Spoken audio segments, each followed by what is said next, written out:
नालंदा स्थित ऐतिहासिक नव नालंदा महाविहार में सार्वजनिक पुस्तकालय कर्मियों के लिए राष्ट्रीय पुस्तकालय मिशन के तहत 5 दिवसीय क्षमता विकास कार्यक्रम का आयोजन किया गया। इस कार्यक्रम का भव्य उद्घाटन नव नालंदा महाविहार के कुलपति प्रोफेसर सिद्धार्थ सिंह एवं भारतीय राष्ट्रीय पुस्तकालय के महानिदेशक प्रोफेसर अजय प्रताप सिंह द्वारा संयुक्त रूप से किया गया। कार्यक्रम के उद्घाटन अवसर पर कुलपति प्रोफेसर सिद्धार्थ सिंह ने कहा कि प्राचीन काल में नालंदा विश्वविद्यालय का पुस्तकालय विश्व के प्राचीनतम और सबसे बड़े पुस्तकालयों में से एक माना जाता था। बताया गया कि इस पुस्तकालय में लगभग 90 लाख से अधिक पुस्तकें और पांडुलिपियां संग्रहित थीं। उन्होंने जोर देकर कहा कि प्राचीन नालंदा विश्वविद्यालय ने पूरे विश्व को ज्ञान व शिक्षा से आलोकित किया था। कुलपति ने उपस्थित पुस्तकालय कर्मियों से अपील की कि वे कार्यस्थल पर उपलब्ध ज्ञान के भंडार का पूरा लाभ उठाएं और अपनी जिज्ञासा तथा अध्ययन से स्वयं ज्ञाता बनने का प्रयास करें। भारतीय राष्ट्रीय पुस्तकालय के महानिदेशक प्रोफेसर अजय प्रताप सिंह ने इस अवसर पर कहा कि राष्ट्रीय पुस्तकालय मिशन का मुख्य उद्देश्य देश के प्रत्येक नागरिक को गुणवत्तापूर्ण पुस्तकालय सेवा उपलब्ध कराना है।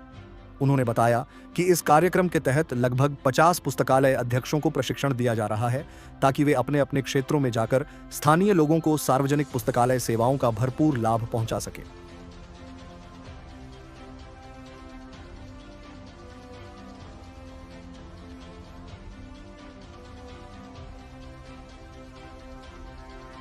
तो बिहार के लोगों को और लाइब्रेरी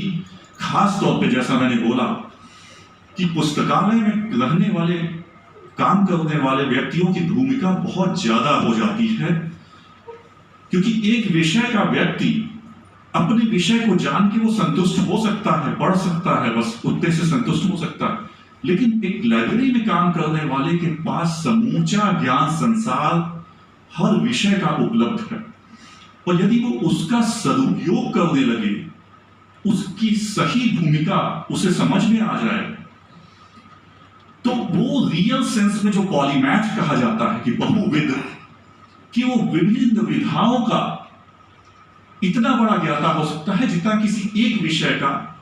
प्रोफेसर या विद्वान नहीं हो सकता, क्योंकि उसको ब्लेस्ड है, उसको उस प्रकृति ने, उसके भाग्य ने, संयोग ने ऐसा अवसर दिया है कि उन पुस्तकों के बीच में उसे जीवन गुजारना है, और उन स्वाभाविक तौर पे उसका काम है कि पढ़ना और लोगों को गाइड करना, लोगों को संकेत करना। उसी की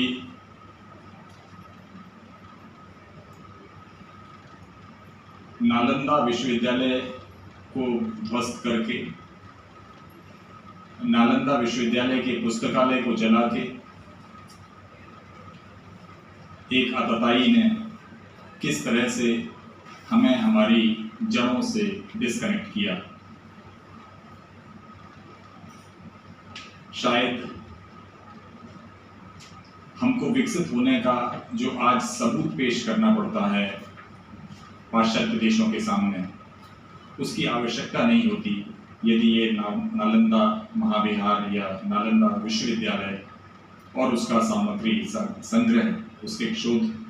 साहित्य, पांडुलिपियां हमारे साथ होती है। इस घटना का से एक सार निकलता है कि यदि किसी समाज को